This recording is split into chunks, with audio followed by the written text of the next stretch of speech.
isang baog. Iyan ang turing nila sa akin. Habang ang mansyon ay puno ng mamahaling gamit, ang sinapupunan ko naman ay isang libingan ng mga pangarap. Sa gabi ng aming ika-10 anibersaryo, hindi bulaklak ang natanggap ko, kundi isang kasunduan ng paghihiwalay. Ngunit sa gitna ng unos at dilim sa kalsada ng Maynila, natagpuan ko ang 2 batang hihilom sa aking pagkatao. Sila ba ang aking kaligtasan? O ang mitya ng aking tuluyang pagkagunaw? Sino ang tunay na ina? Ang nagluwal dahil sa tungkulin? O ang nagkupkop dahil sa pag-ibig? Isang baog na babae ay walang puwang sa pamilya Alcantara. Pirmahan mo ang papeles ng diborsyo, Naomi, bago pa kita tuluyang kaladkarin palabas ng mansyong ito. Ang boses ni Doña Remedios ay parang latigo na humahagupit sa katahimikan ng silid.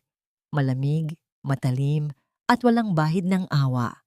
Sa harap ng marangyang hapagkainan na pinalamutian ng mga sariwang rosas at mamahaling kandila, ang mga salitang yon ay tila lason na dahan-dahang pumapatay sa bawat hininga ni Naomi. Nanginginig ang mga kamay ni Naomi habang hawak ang isang pilak na tray na may lamang espesyal na nilutong putahe para sa kanilang ika-10 anibersaryo ng kasal.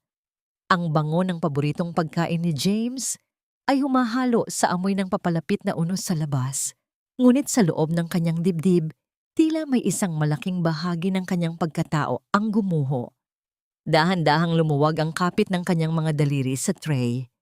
Ang tunog ng pagbagsak ng pilak sa sahig ay hindi narinig ni Naomi dahil mas malakas ang ugong ng sarili niyang dugo sa kanyang mga tainga. Ang pagkain na pinaghirapan niyang ihanda ay nagkalat sa mamahaling alpombra. Tila simbolo ng kanyang buhay na unti-unting niyuyurakan. Sa tabi ng kanyang biyenan, nakaupo si James, ang lalaking 10 taon niyang minahal, ang lalaking pinangakuan siyang sasamahan sa hirap at ginhawa. Ngunit ngayon, hindi makatingin si James sa kanyang mga mata.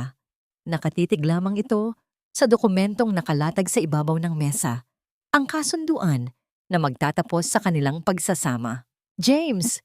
Bulong ni Naomi, ang kanyang boses ay tila isang tuyot na dahon na tinatangay ng hangin. Isang anibersaryo natin ngayon. Sabi mo magtatagal tayo habang buhay. Hindi sumagot si James. Ang katahimikan nito ay mas masakit pa kaysa sa anumang sampal. Doon ay naramdaman ni Naomi ang isang matulis na karayom na tumutusok sa kanyang puso.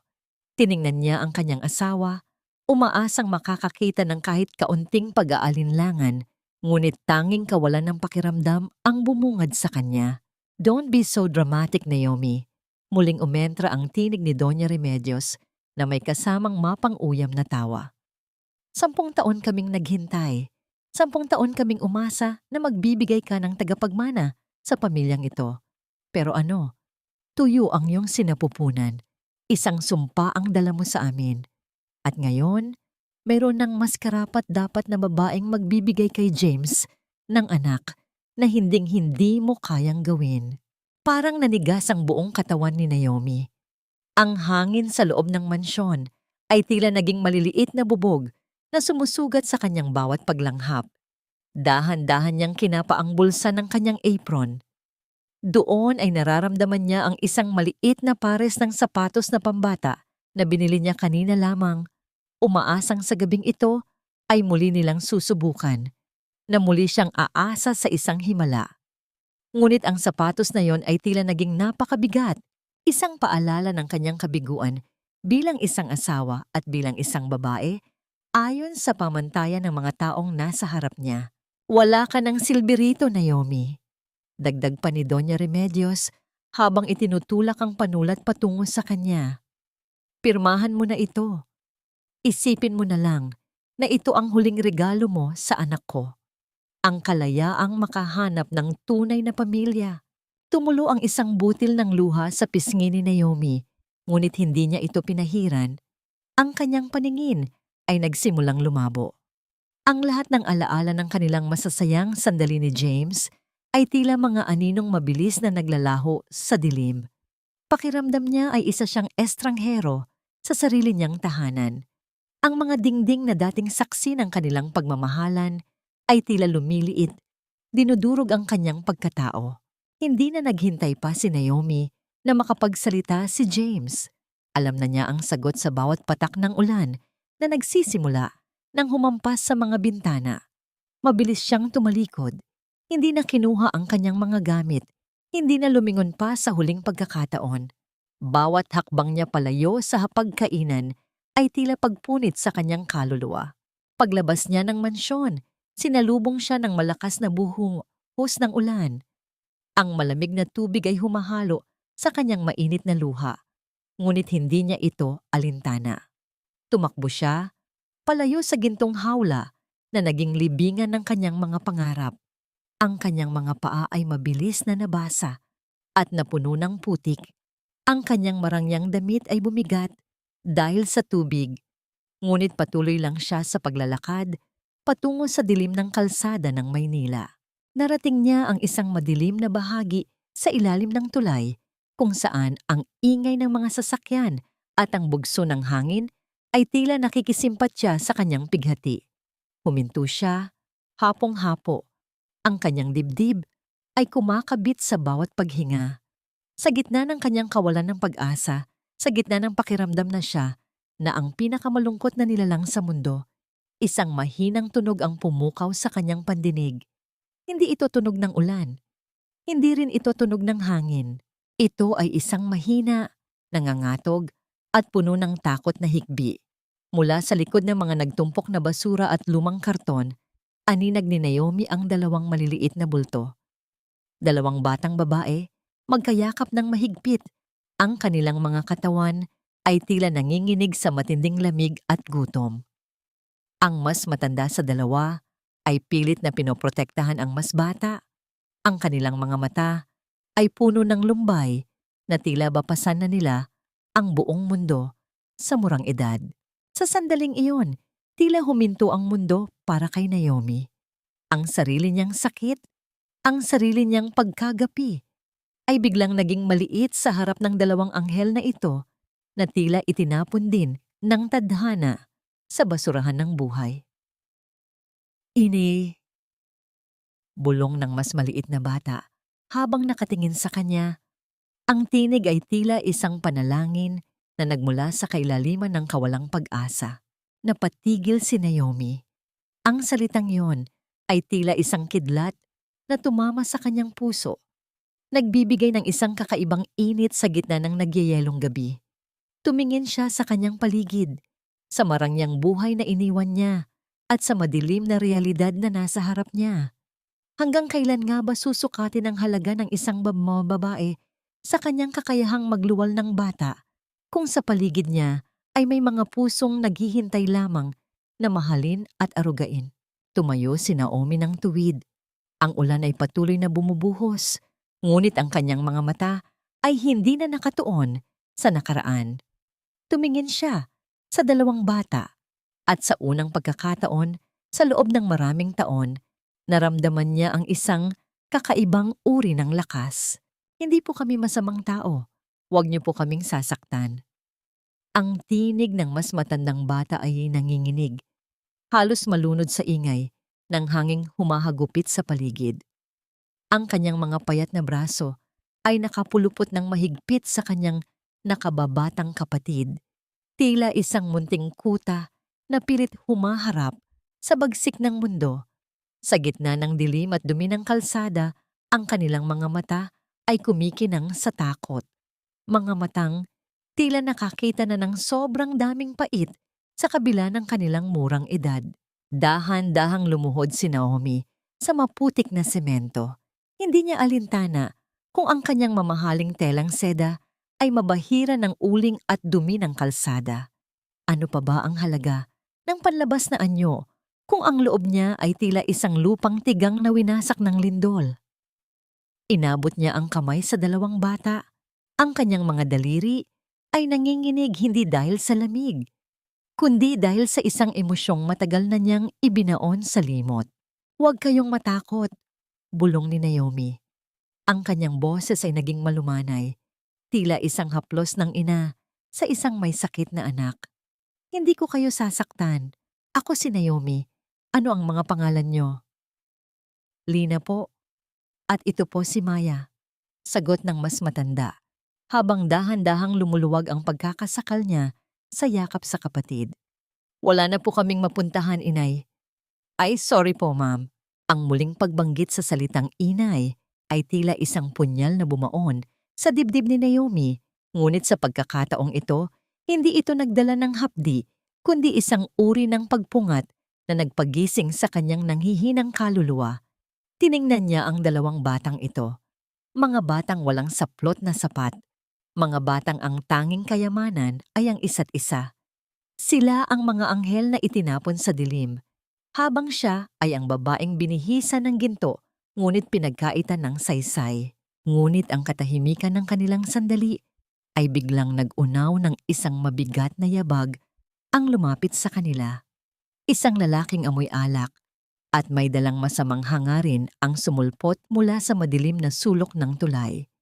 Ang kanyang tawa ay tila isang gasgas na plaka, puno ng panunukso at panganib.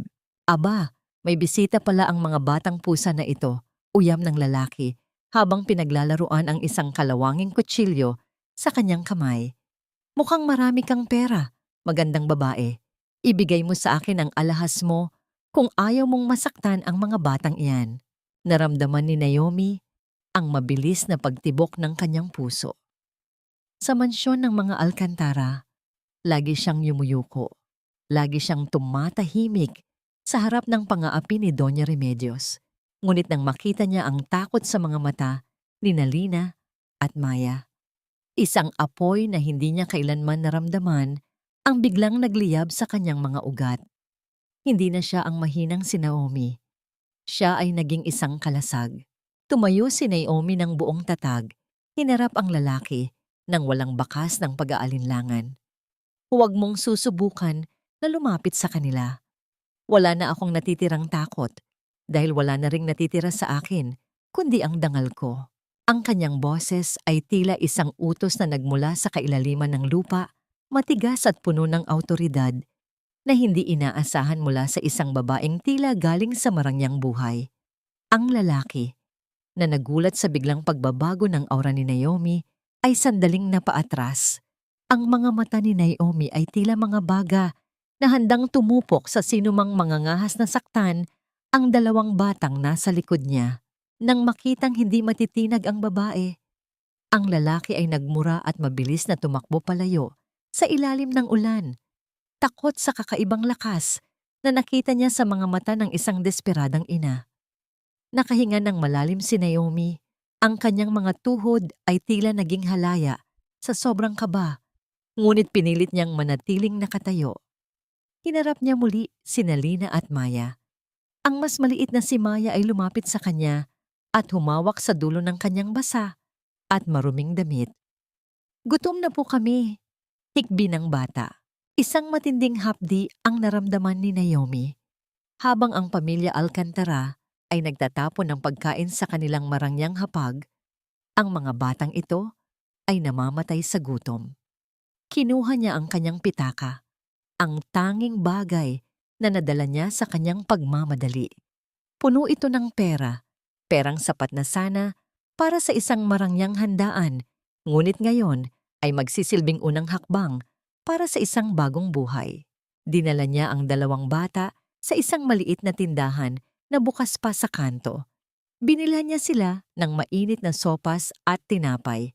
Pinanood ni Naomi ang bawat subo ng mga bata, ang bawat patak ng mainit na sabaw na tila nagbibigay ng buhay sa kanilang mga nangangayayat na pisngi. Ang bawat nguya nila ay tila isang tahi na nagbubuklod sa kanilang tatlo. Saan po tayo pupunta pagkatapos nito? Tanong ni Lina habang tinitingnan ng kanyang kapatid na nahihimbing na sa tabi ng kanilang kinakainan. Tumingin si Naomi sa laba, kung saan ang ulan ay unti-unti nang tumitila, ngunit ang dilim ng gabi ay nananatiling matindi. Isang mapanganib at mapangahas na plano ang nabubuo sa kanyang isipan. Hindi siya papayag na ang mga batang ito ay manatili sa kalsada. At hindi rin siya papayag na ang pamilyang Alcantara ay manatiling kampante sa kanilang kalupitan. Babalik tayo sa mansyon. Seryosong sabi ni Naomi, ang kanyang mga mata ay nakatitig sa kawalan. Babalik tayo para kunin ang nararapat sa atin. Ngunit sa kabila ng kanyang determinasyon, isang katanungan ang pilit na bumabagabag sa kanya. Handa ba siyang harapin muli ang lason ni Doña Remedios? Bitbit ang dalawang batang ito na walang kinalaman sa kanyang laban. O ito ba ang simula ng isang mas malaking trahedya? Nabalik lamang ang diwa ni Naomi nang marinig niya ang mahinang hilik ni Maya. Sa gitna ng kaguluhan ng kanyang isipan, isang bagay ang malinaw. Hindi na siya mag-isa. Anong uri ng dumi ang dinala mo sa loob ng aking pamamahay, Naomi? Hindi mo ba nakikita na ang bawat patak ng putik mula sa mga batang yan ay mantsa sa dangal ng pamilya Alcantara? Ang boses ni Doña Remedios ay umalingaw-ngaw sa malawak na pasilyo ng mansyon, kasing talim ng mga kristal na chandelier na nakabitin sa kisame. Nakatayo siya sa tuktok ng hagdanan, balot ng mamahaling sutla, habang nakatingin ng may pandidiri sa tatlong figura na nasa ibaba. Si Naomi ay nakatayo sa gitna ng marangyang sala, basang-basa at nanginginig sa pagod. Ngunit sa pagkakataong ito, hindi siya nakayuko. Ang kanyang mga kamay ay mahigpit na nakahawak sa mga balikat ni Nalina at Maya, na tila ba ang kanyang sariling katawan ay isang pader na hindi matitinag. Ang makintab na marmol na sahig na dati ay maingat na pinangangalagaan ni Naomi ay punong-puno na ngayon ng mga bakas ng maduming paa at tumatagas na tubig ulan. Ang bawat mantsa ay tila isang sampal sa perpektong mundo ni Doña Remedios. Hindi sila dumi, madre de pamilya. Sagot ni Naomi, ang kanyang tinig ay malamig ngunit puno ng determinasyon. Sila ay mga batang nangangailangan ng pagkalinga na hinding-hindi nyo kayang ibigay dahil ang puso nyo ay kasing tigas ng batong ito. Sa kabilang dulo ng silid, dahan-dahang tumayo si James mula sa kanyang upuan. Ang kanyang mukha ay kakikitaan ng matinding kalituhan at takot. Ang kanyang mga mata ay palipat-lipat mula sa kanyang asawa patungo sa kanyang ina, tila isang taong nalulunod na hindi alam kung aling kamay ang kakapitan. Naomi, ano ba ang ginagawa mo? Bulong ni James, ang boses ay puno ng pakiusap. Ibalik mo na sila kung saan mo sila nakuha. Pag-usapan natin ito ng tayo lang. Huwag mong galitin si mama ng ganito. Isang mapait na ngiti ang sumilay sa mga labi ni Naomi. Tiningnan niya ang lalaking naging mundo niya sa loob ng 10 taon. Ang lalaking ngayon ay mukhang napakaliit at napakahina sa harap ng kanyang ina. Iyan ba ang ituturo mo sa akin, James? Ang tumalikod sa mga nangangailangan para lamang sa katahimikan ng mansyong ito? Wika ni Naomi habang hinahaplos ang buhok ni Maya na nanginginig pa rin sa takot. Ang sabi niyo ay baog ako. Ang sabi niyo ay wala akong silbi dahil hindi ako makapagbigay ng anak. Pero sa gabing ito, naramdaman ko ang isang bagay na hinding-hindi niyo maiintindihan. Ang pagiging ina ay hindi nagsisimula sa sinapupunan, kundi sa desisyong protektahan ang mga mahihina. Kalokohan! Sigaw ni Doña Remedios habang mabilis na bumababa sa hagdan. Ang bawat hakbang niya ay tila isang pagbabanta. Huminto siya ilang pulgada lamang mula kay Naomi. Ang amoy ng kanyang mamahaling pabango ay humahalo sa amoy ng ulan at kalsada. Ang mga batang yan ay basura. Mga batang kalsada na baka may dalang sakit o sumpa. Hindi ko papayagan na ang pangalang Alcantara ay madungisan ng mga pulubing ito. Palayasin mo sila ngayon din o ikaw ang sasama sa kanila sa kalsada. Sa gitna ng tensyon, naramdaman ni Naomi ang isang maliit na kamay na humawak ng mahigpit sa kanyang palad. Si Lina, ang mas matandang bata, ay tumingala sa kanya. Ang mga mata ng bata ay puno ng luha, ngunit may isang uri ng pag-asa na doon lamang nakita ni Naomi. Inay, "Huwag niyo po kaming iiwan," mahinang bulong ni Lina. Ang salitang iyon ay tila isang banal na himig na bumalot sa buong silid, pinatatahimik ang galit at puot sa paligid. Naramdaman ni Naomi ang pagkirot ng kanyang puso. Isang masarap na sakit na nagbibigay sa kanya ng lakas na hindi niya inakalang taglay niya. Hinigpitan niya ang kapit sa kamay ni Lina at hinarap ang kanyang biyenan ng may mataas na noo. Walang bakas ng pag-aalinlangan sa kanyang tindig. Ang dating takot sa kanyang mga mata ay napalitan na ng ningas ng isang liyab na handang sunugin ang lahat ng hadlang. "Narinig niyo ba yon?" tanong ni Naomi sa kanyang biyenan. "Tinawag niya akong inay. Isang titulong ipinagkait niyo sa akin, pero ibinigay ng langit sa gitna ng ulan." Ang mukha ni Doña Remedios ay naging pulang-pula sa galit. Ang kanyang mga daliri ay nanggigigil sa kanyang gilid. Tila gustong manampal, ngunit pinipigilan ng sariling pride. Lumingon siya kay James. Ang kanyang boses ay puno ng kapangyarihan at pag-uutos. "James! Ayusin mo ang asawa mo!" Ngayon din, lumapit si James kay Naomi. Ang kanyang mga kamay ay nanginginig. "Naomi, please, isipin mo ang posisyon natin. Isipin mo ang sasabihin ng ibang tao. Hindi natin pwedeng gawin ito." Tumingin si Naomi kay James ng may malalim na lungkot. Doon niya napagtanto na ang lalaking minahal niya ay isa ring bilanggo ng mansyong ito. Isang taong walang lakas na ipaglaban ang tama. "Pumili ka, Naomi."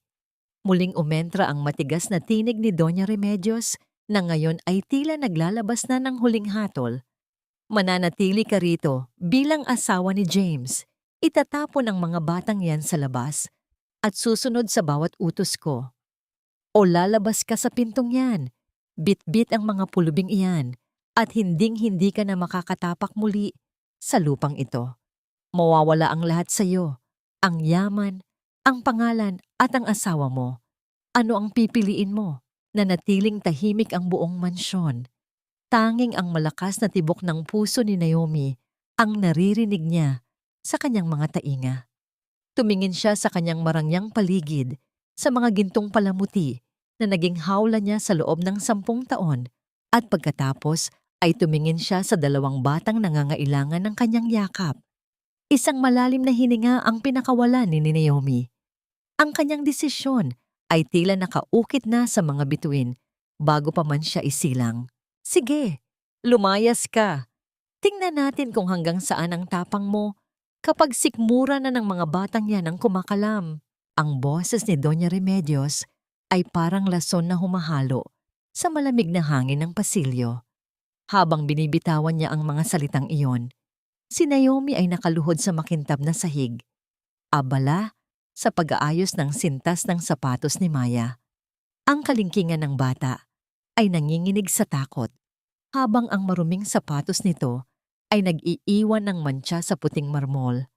Isang matinding kabaligtaran, ang marangyang buhay na tila isang dambana ng yaman, at ang musmos na batang itinuturing na basura ng pamilyang ito. Dahan-dahang tumayo si Naomi. Ang bawat buto sa kanyang katawan ay tila bumibigay sa bigat ng emosyon, ngunit ang kanyang mukha ay nanatiling kalmado, tila isang lawa bago ang bagyo. Tiningnan niya ang kanyang biyenan na nakatayo ng may pangingibabaw, at pagkatapos ay nilingon niya si James. Ang kanyang asawa ay nakasandal sa pinto. Ang mga mata ay namumula at nakatingin sa sahig.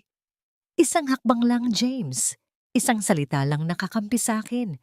At baka manatili pa ako." Ngunit walang dumating. Ang katahimikan ni James ay ang pinakamalakas na sigaw ng pagtataksil na narinig ni Naomi sa buong buhay niya. "Huwag kang mag-alala, madre de pamilya." Wika ni Naomi, ang kanyang boses ay hindi nangangatal. "Hindi ko kailangan ang inyong yaman para maging isang tao, at lalong hindi ko kailangan ang inyong pahintulot para maging isang ina." Pumasok si Naomi sa kanilang silid sa huling pagkakataon. Hindi niya binuksan ang kanyang malaking walk-in closet na puno ng mga designer bags at mamahaling gown. Sa halip, kinuha niya ang isang lumang maleta sa ilalim ng kama.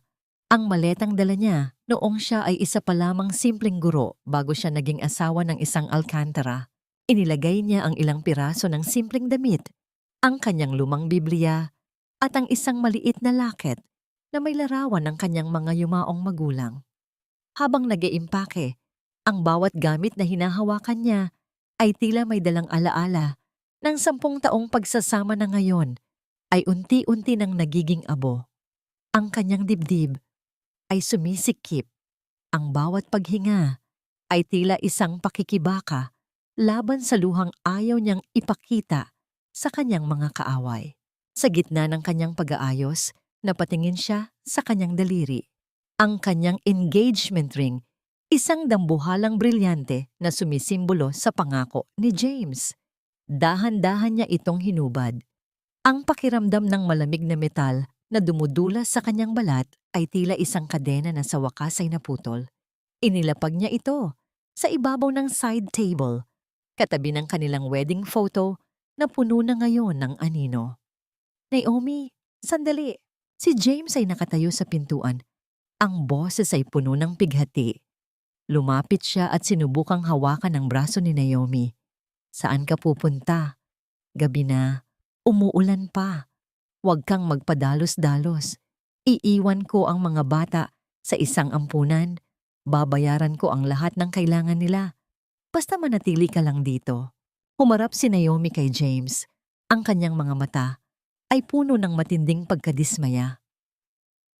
Hanggang ngayon ba, James? Ang tingin mo pa rin sa lahat ng bagay ay may presyo? Ang mga batang ito ay hindi mga aso na pwedeng itapon sa shelter kapag hindi na kailangan. Sila ay mga buhay na may kaluluwa. Pero mawawalan ka ng lahat, giit ni James. Ang kanyang boses ay tumataas dahil sa desperasyon. Maghihirap ka, Naomi. Hindi mo alam ang buhay sa labas. Mas gusto ko pang maghirap na may malinis na konsensya kaysa mabuhay sa ginto. Pero ang kaluluwa ko ay nabubulok na kasama ng ina mo. Sagot ni Naomi nang may pinalidad. Bit-bit ang kanyang maleta at ang 2 bata sa magkabilang kamay. Naglakad si Naomi patungo sa pintuan ng mansyon. Sa dilim ng pasilyo, aninag niya ang isang figura na nakamasid. Si Elena, ang pinsan ni James. Ang mapanguyam ng ngiti sa mga labi nito ay hindi nakatakas sa paningin ni Naomi. Alam ni Naomi na ito ang sandaling hinihintay ni Elena. Ang sandali na mawawala siya sa eksena para ito naman ang pumalit. Pagbukas ng malaking pinto, ang ulan ay muling sumalubong sa kanila, kasing lamig ng pagtanggap ng pamilyang Alcantara. Ngunit habang humahakbang si Naomi palabas ng tarangkahan, naramdaman niya ang isang uri ng kalayaan na hindi niya kailanman naranasan sa loob ng 10 taon. Ang bawat patak ng ulan sa kanyang mukha ay tila naghuhugas sa lahat ng sakit at panlalait na tinanggap niya. Lumingon siya sa huling pagkakataon sa malaking mansyon na dating tinawag niyang tahanan. Ang mga ilaw doon ay tila mga matang nanunuya sa kanya. May halaga ba ang ginto kung ang puso mo ay gawa sa abo? Iyan ang huling katanungang iniwan niya sa kanyang isipan habang tinatahak ang madilim na kalsada kasama sina Lina at Maya. Wala silang matutuluyan, wala silang katiyakan kung saan kukunin ang susunod na kakainin, ngunit sa unang pagkakataon, ang kanyang puso ay hindi natuyot. Ngunit sa gitna ng kanilang paglalakad, isang itim na sasakyan ang dahan-dahang sumusunod sa kanila mula sa malayo. Ang mga ilaw nito ay tila isang maninila na naghihintay ng tamang pagkakataon upang sumalakay. Ang amoy ng mamahaling lavender sa mansyon ay napalitan ng amoy ng luma at amag na semento. Ito ang unang katotohanang sumalubong kay Naomi nang buksan niya ang pinto ng maliit na silid na kanilang narentahan sa isang siksikang eskinita sa Tondo. Ang 4 na sulok ng silid ay tila mas maliit pa sa kanyang dating walk-in closet at ang tanging bintana ay nakaharap sa isang pader na puno ng mga nakasabit na labada. Ngunit sa kabila ng dumi at kipot ng espasyo, Ang bawat hininga ni Naomi rito ay hindi na kasing bigat ng hiningang ibinibigay niya sa loob ng pamilya Alcantara. Ibinaba ni Naomi ang kanyang nag-iisang maleta sa sahig na semento mo. Walang malambot na kama, walang aircon na nagbibigay ng ginhawa mula sa maalinsangang gabi ng Maynila. Ang tanging naririnig ay ang ingay ng mga batang naglalaro sa labas at ang malakas na tilaok ng manok mula sa kapitbahay. Mga tunog na dati ay itinuturing niyang ingay, pero ngayon ay naging himig ng kanyang bagong simula. "Dito po ba tayo matutulog, inay?" Tanong ni Maya. Ang kanyang maliliit na daliri ay maingat na humahawak sa laylayan ng blusa ni Naomi. Ang mga mata ng bata ay naghahanap ng katiyakan, ng kasiguraduhan na sa ilalim ng mababang bubong na ito, sila ay ligtas. "Oo, anak," sagot ni Naomi habang pinipilit na suotin ang isang matatag na ngiti. "Dito tayo magsisimula. Maliit man ito, pero at least dito ay walang mananakit sa atin." Kinaumagahan, hindi na marangyang almusal ang bumati kay Naomi. Sa halip na maghintay ng pagkain sa mesa, lumabas siya para maghanap ng trabaho. Ang kanyang mga kamay na dating sanay sa manicure at paghawak ng mga mamahaling baso ay kailangan ng humawak sa marahas na realidad ng buhay. Natagpuan niya ang sarili sa isang maliit na patahian sa dulo ng kalye. Isang patahi na pag-aari ni Aling Rosa. Isang matandang babaeng may malakas na boses pero may malambot na puso. "Marunong ka bang gumamit ng makinang dipadyak?" tanong ni Aling Rosa habang tinitingnan ang makinis at mapuputing kamay ni Naomi. "Mukhang hindi ka sanay sa hirap, iha." "Matututo po ako," sagot ni Naomi ng may determinasyon. "Kailangan ko pong buhayin ang dalawa kong anak." Ang unang araw ni Naomi sa patahian ay puno ng pagsubok. Ang bawat padyak sa makina ay tila isang paghila sa kanyang mga hita na hindi sanay sa ganoong kapaguran. Ang tunog ng karayom na mabilis na tumutusok sa tela ay parang tibok ng kanyang sariling puso. Mabilis, kaba, at puno ng pag-asa. Ilang beses din siyang natusok ng karayom. Ang bawat patak ng dugo sa puting tela ay tila isang sakripisyo para sa kinabukasan ni Nalina at Maya. Pag-uwi niya sa gabi, bitbit niya ang ilang piraso ng pandesal at isang supot ng gatas. Ang pagod niya ay tila naglalaho tuwing makikita niya ang dalawang bata na masayang nag-aabang sa pinto. Sa loob ng kanilang maliit na silid, inilatag ni Naomi ang isang banig na binili niya mula sa kanyang unang kita. Ang gaspang ng dayami sa kanyang likod ay isang paalala na wala na siya sa kanyang gintong hawla. Ngunit nang humiga sa kanyang magkabilang tabi sina Lina at Maya, naramdaman ni Naomi ang isang uri ng init na hinding-hindi maibibigay ng pinakamahal na duvet sa mansyon. "Nay, ang bango niyo po," bulong ni Lina habang isinisiksik ang kanyang mukha sa braso ni Naomi. Amoy tela at pawis, pero amoy inay. Napapikit si Naomi. Ang kanyang mga luha ay dahan-dahang gumulong sa kanyang mga pisngi. Ang kanyang pagkabigo bilang isang biolohikal na ina ay tila unti-unting hinahugasan ng wagas na pagtanggap ng dalawang batang ito. Sa gitna ng kahirapan, sa ilalim ng mababang bubong na tumutulo pa kapag umuulan, natagpuan ni Naomi ang kanyang tunay na trono, ang pagiging isang ina. Gayunpaman, sa kabila ng katahimikan ng kanilang silid, hindi alam ni Naomi na may mga mata pa ring nakamanman sa kanila mula sa kalsada. Isang lalaking nakasuot ng itim na jacket ang nakatayo sa ilalim ng ilaw ng poste. Pinagmamasdan ang bintana ng kanilang silid. Ang anino nito ay tila isang banta na ang nakaraan ni Naomi ay hindi pa tuluyang natatapos. Isang kaluskos mula sa labas ng kanilang pinto ang nagpagising sa diwa ni Naomi. Ang kanyang puso ay biglang bumilis ang tibok. Sino ang kakatok sa kanila sa ganitong oras ng gabi? 100 piso. Iyan na lang ang halaga ng buong pagkatao ko sa gabing ito. Habang nakatingin si Naomi sa 3 piraso ng lukot-lukot na barya, at isang papel na pera sa kanyang palad.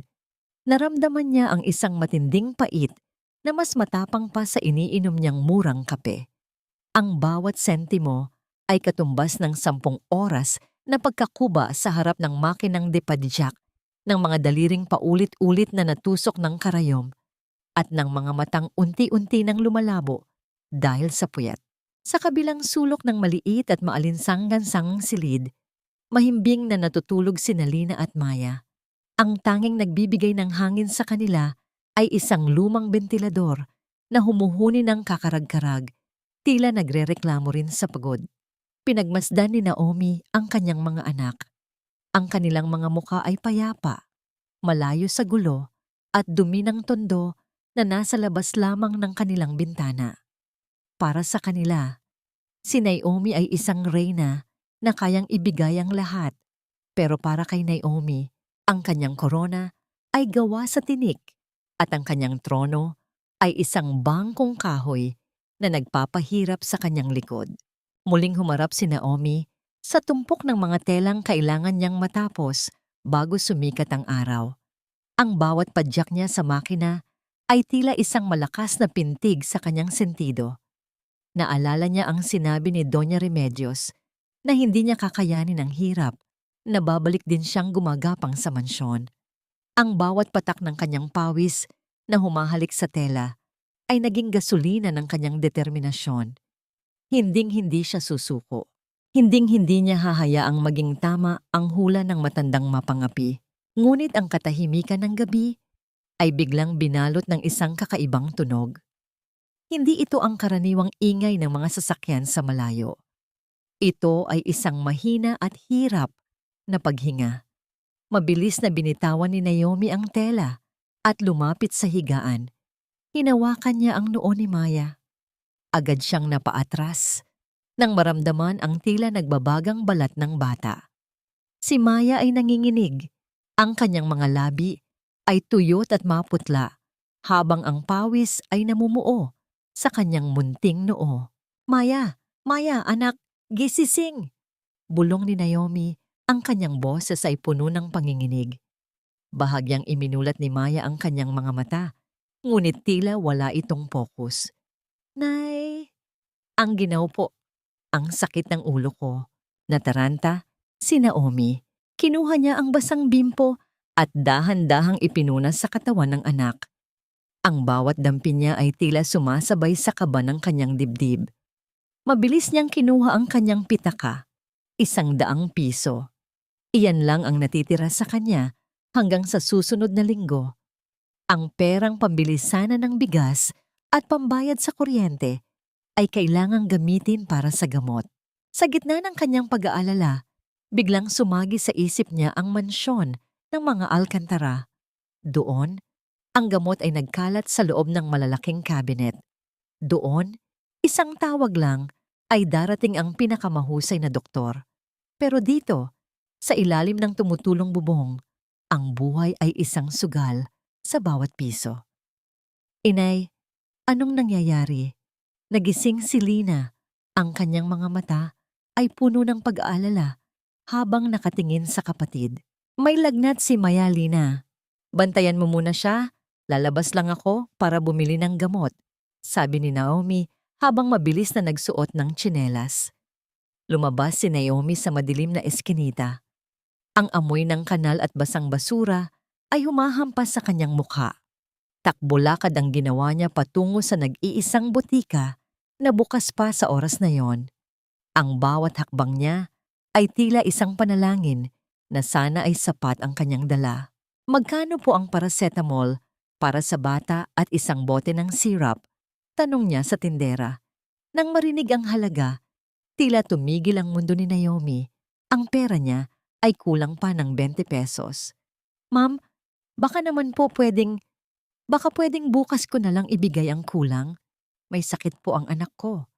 Ang tindera ay tumingin sa kanya ng may pag-aalinlangan bago dahan-dahang umiling. Pasensya na po, ma'am. Bawal po ang utang dito. Napahawak si Naomi sa counter, ang kanyang mga tuhod ay nanginginig. Ang pakiramdam ng kawalang kapangyarihan ay mas masakit pa kaysa sa anumang panlalait ni Doña Remedios. Ibababa na sana niya ang kanyang balikat nang maramdaman niya ang isang kamay na humawak sa kanyang braso. Isang matandang lalaki na mukhang pagod din mula sa trabaho ang naglatag ng 20 pesos sa counter. Ibigagay mo na sa kanya ang gamot. Kailangan ng bata iyan. Hindi nakapagsalita si Naomi. Ang kanyang lalamunan ay naging tuyot dahil sa sobrang pasasalamat. Tumango lamang siya sa lalaki at mabilis na tumakbo pabalik sa kanilang silid. Ang bawat patak ng ulan na nagsisimula nang mahulog mula sa langit ay tila mga luha ng langit para sa kanyang paghihirap. Pagdating niya sa loob, agad niyang pinainom ng gamot si Maya. Naupo si Naomi sa tabi ng anak. Hinahaplos ang buhok nito hanggang sa muling itong makatulog ng mahimbing. Ang katahimikan ay muling bumalik, ngunit ang bigat sa dibdib ni Naomi ay nananatili. Tiningnan niya ang kanyang mga kamay. Ang mga kamay na dati ay pinaliliguan ng ginto, ngayon ay puno na ng kalyo at sugat. Ngunit sa kabila ng hapdi, alam niyang mas matibay na siya ngayon. Gayunpaman, habang nakatitig sa bintana, napansin ni Naomi ang isang anino sa labas ng kanilang pinto. Hindi ito ang anino ng isang taong naglalakad lamang. Ito ay isang taong nakatayo, nakikinig, at nagmamasid sa bawat galaw nila sa loob. Sino ang naglalakas loob na sundan sila sa gitna ng hirap? At ano ang kailangan nito sa isang babaeng wala nang natitira kundi ang kanyang mga anak? Huwag mong itapon ang perang ito, Naomi. Para sa mga bata ito, hindi para sa pride mo. Ang tinig ni James ay tila isang estrangherong bumubulong sa loob ng maliit na silid. Doon, sa gitna ng amoy ng murang sabon at basang semento, ang kanyang boses ay masyadong malinis, masyadong marangya para sa paligid na kanyang kinatatayuan. Nakatayo si James sa tapat ng pinto. Suot ang kanyang mamahaling suit na tila ba naging isang malaking mantsa sa kahirapan ng tondo. Ang kanyang kamay ay nanginginig habang inilalatag ang isang makapal na sobre sa ibabaw ng tanging lamesang kahoy ni Naomi. Sa sandaling iyon, abala si Naomi sa pagtatagpi ng punit na bahagi ng uniforme ni Lina. Ang kanyang mga mata ay nanatiling nakatuon sa karayom. Maingat na ipinapasok ang sinulid sa butas nito kahit na malabo na ang kanyang paningin dahil sa pagod. Ang bawat tahi niya ay tila isang paraan para pagdugtungin ang kanyang nagkakalas-kalas na pagkatao. Nang marinig niya ang tinig ni James, naramdaman niya ang isang matinding panunuyo sa kanyang lalamunan. Ang kanyang mga daliri ay biglang nanigas at ang karayom ay bahagyang tumusok sa kanyang balat, ngunit hindi niya nararamdaman ang hapdi ng sugat. Ang mas matinding hapdi ay nagmumula sa lalaking nakatayo sa kanyang harap, ang lalaking nanahimik nang siya ay itaboy ng sarili nitong ina. Dahan-dahang itinaas ni Naomi ang kanyang paningin. Tiningnan niya ang sobre, pagkatapos ay tumingin siya kay James. Ang mukha ng kanyang asawa ay kakikitaan ng matinding pagod at pagsisisi. Ngunit para kay Naomi, ang pagsisisi ni James ay tila isang gamot na expired na, wala ng bisa, at baka makasama pa. Ang pride ko ay matagal niyo nang dinurog sa loob ng mansyon niyo, James, sabi ni Naomi. Ang boses ay matigas at walang bahid ng emosyon. Ang natitira na lang sa akin ay ang aking dangal. Kunin mo ang perang iyan. Hindi namin kailangan ng limos mula sa pamilyang pumatay sa aking pagkatao. Naomi, please look at this place. Bulalas ni James habang iginagala ang paningin sa masikip na silid. Maya is sick. Lina needs a better school. Huwag mo silang idamay sa galit mo kay Mama. Alam kong nahihirapan ka. I'm doing this secretly. Hindi alam ni Mama na nandito ako. Isang mapait na tawa ang kumawala sa mga labi ni Naomi. Tumayo siya at kinuha ang sobre. Lumapit siya kay James. Ang kanyang bawat hakbang ay puno ng bigat ng 10 taong pananahimik. Inilagay niya ang sobre sa palad ni James at isinara ang mga daliri nito. Secretly? Iyan ba ang kaya mong ibigay sa amin, James? Ang itago kami sa dilim dahil wala kang lakas na ipaglaban kami sa liwanag. Tanong ni Naomi, ang kanyang mga mata ay diretsong nakatitig sa asawa. Hanggang kailan mo ba susukatin ang pag-ibig sa pamamagitan ng pera? Noong kailangan ko ng asawa, natatayo sa tabi ko sa harap ng ina mo, nasaan ka? Ngayong kailangan ng mga bata ng ama na maipagmamalaki nila. Bibigyan mo lang kami ng sobre. Hinding-hindi mabibili ng perang ito ang respeto na kailanman ay hindi mo ibinigay sa akin.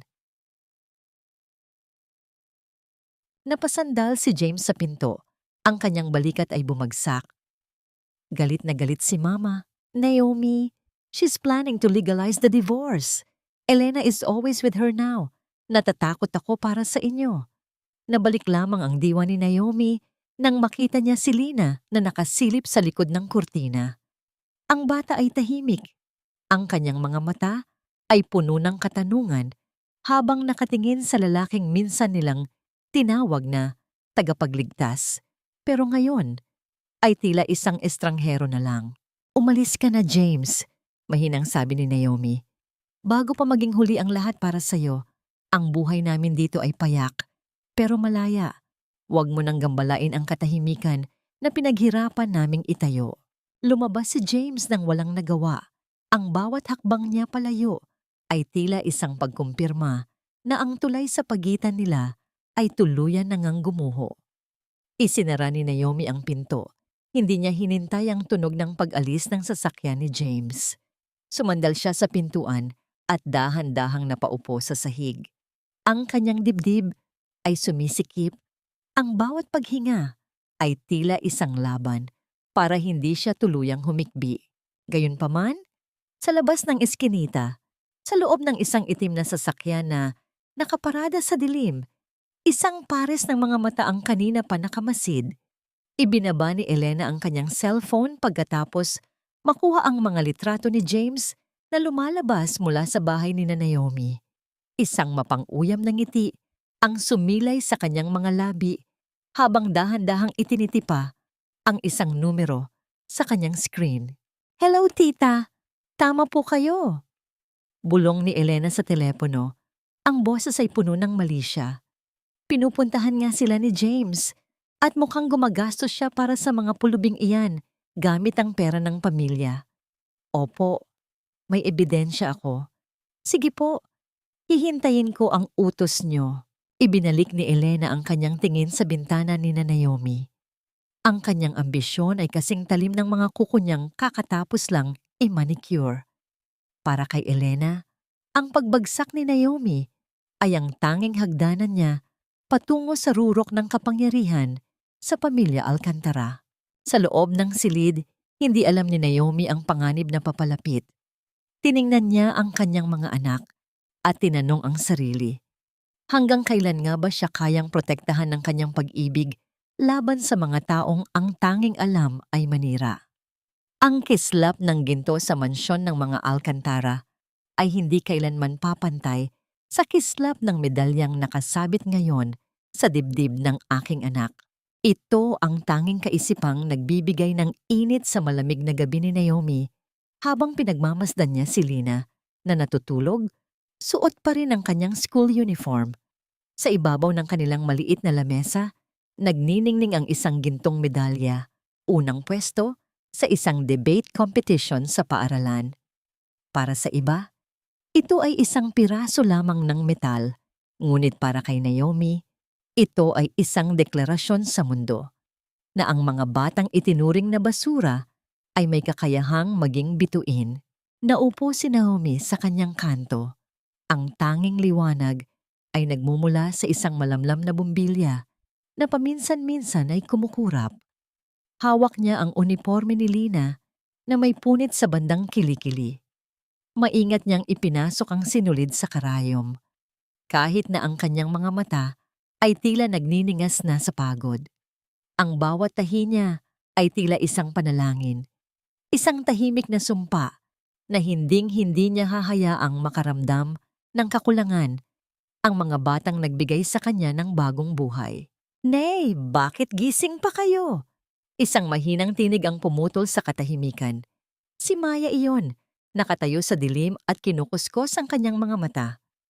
Tinapos ko lang itong damit ng ate mo, anak, para maayos niyang maisuot bukas sa awarding ceremony. Mambis na sagot ni Naomi habang binubuhol ang dulo ng sinulid. Lumapit si Maya at sumandal sa balikat ni Naomi. Nay, kapag naging doktor na po ako, hindi ko na po hahayaang mapuyat kayo sa pagtatahi. Gagamutin ko ang mga mata niyo para hindi na sumakit. Naramdaman ni Naomi ang isang matinding kurot sa kanyang puso. Hinaplos niya ang buhok ng bata. Ang kanyang mga luha ay dahan-dahang naglalakbay sa kanyang pisngi. Ang mga pangarap ng mga batang ito ang nagsisilbing gasolina sa kanyang lupaypay na katawan. Sa gitna ng kanilang pag-uusap, napansin ni Naomi ang isang puting sobre na nakaipit sa ilalim ng kanilang pinto. Dahan-dahan niya itong kinuha. Walang pangalan ng nagpadala, tanging ang mga salitang para kay Naomi ang nakasulat sa labas. Nang buksan niya ang lihim, tumambad sa kanya ang isang lumang litrato ng isang lalaki at babae na may kargang 2 sanggol at isang maikling mensahe. Ang mga batang kinupkup mo ay hindi basta-basta pulubi.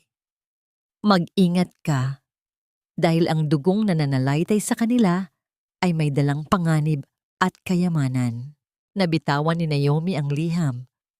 Ang kanyang puso ay biglang bumilis ang tibok. Sino ang nagpadala nito? At ano ang tunay na pagkatao ni Nalina at Maya?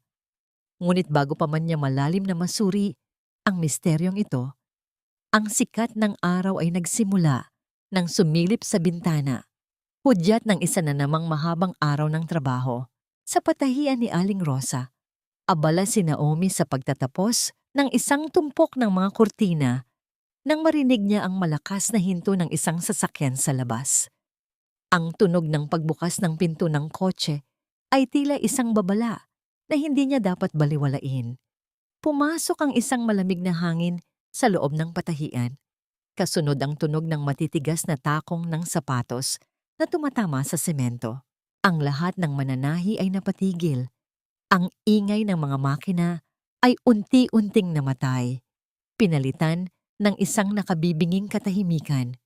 Doon, sa gitna ng mga tumpok ng tela at alikabok, nakatayo si Doña Remedios.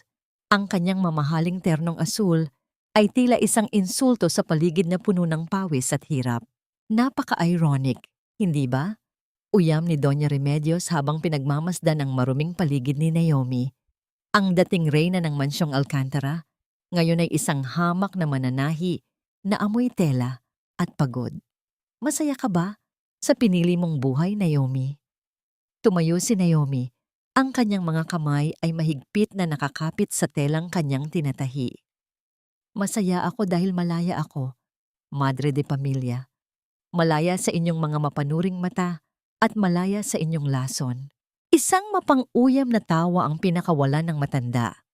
Lumapit siya kay Naomi at ibinaba ang kanyang salamin. Akala mo ba ay sapat na ang magtiis-tiis para maging isang ina? Ang mga batang yan, kapag nalaman nila ang totoo, iiwan ka rin nila. At kapag nangyari iyon, wala ka nang babalikan.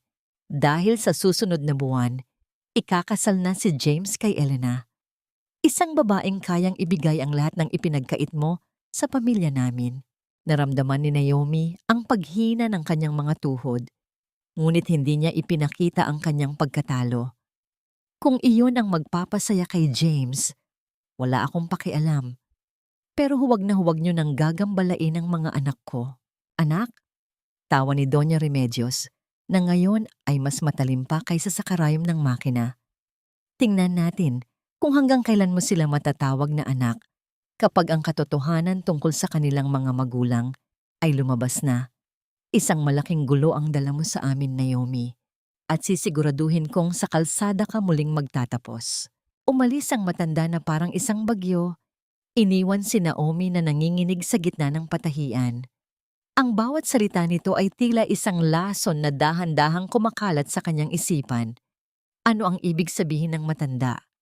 May kinalaman ba ito Sa liham na natanggap niya kaninang madaling araw, napatitig si Naomi sa kanyang mga kamay na puno ng kalyo. Isang tanong ang pilit na bumubulong sa kanyang pandinig. Sapat ba ang pag-ibig niya para protektahan ang mga bata sa isang nakaraang hindi niya alam at sa isang hinaharap na pilit na kinukuha ng pamilyang Alcantara? Ang 10 taon ay hindi lamang dumaan sa mga pahina ng kalendaryo. Ito ay nakaukit sa bawat guhit ng aking mga palad at sa bawat puting buhok na sumisilip sa aking ulo. Habang nakatingin si Naomi sa salamin ng kanilang maliit ngunit malinis na bahay, hindi niya mapigilang mapangiti ng may halong pait at tamis. Ang babaeng nakatingin sa kanya ay hindi na ang mahinang asawa ni James Alcantara. Ang kanyang mga mata, bagaman may mga kulubot na sa gilid, ay nagliliyab sa isang uri ng katatagan na tanging ang apoy ng paghihirap ang makakapagbigay. Ang 10 taon ng pagkayod sa patahian ay nagbunga na. Ang amoy ng alikabok at tela ay naging amoy ng tagumpay. Sa gitna ng silid, isang itim na toga ang maingat na nakasabit. Ito ang toga ni Lina, na ngayon ay isa ng ganap na abogado. Sa tabi nito, ang isang puting Amerikana naman ni Maya na kasalukuyang tinatapos ang kanyang medical internship. Para kay Naomi, ang 2 kasuotang ito ay higit pa sa simbolo ng karera. Sila ang kanyang mga tropeo laban sa mapangaping mundo. Nay, ang lalim na naman ng iniisip nyo. Boses ni Lina ang bumasag sa katahimikan.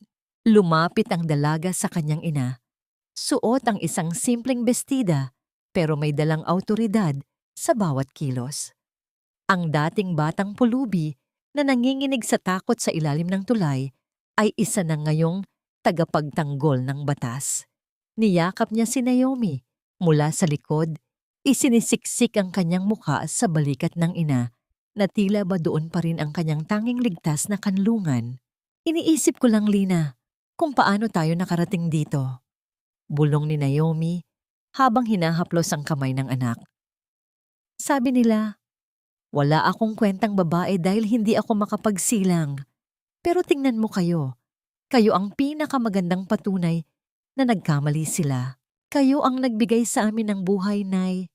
Dagdag ni Maya na kalalabas lang mula sa kusina. Bit-bit ang isang plato ng paborito nilang pansit. Hindi man kami galing sa sinapupunan nyo. Ang bawat patak ng dugo at pawis nyo ang bumuo sa kung ano kami ngayon. Utang namin sa inyo ang bawat hininga namin. Ang maliit na selebrasyong yon ay puno ng tawanan at mga kwento ng nakaraan.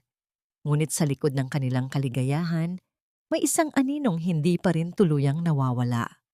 Ang balita tungkol sa pamilya Alcantara ay paminsan-minsang nakakarating kay Naomi. Sa kabilang bahagi ng lungsod, sa loob ng mansyong dati ay nagliliyab sa ginto. Ang katahimikan ay tila isang sumpa. Si Doña Remedios ay nakaupo sa kanyang wheelchair. Ang kanyang muka ay tuyot at puno ng galit.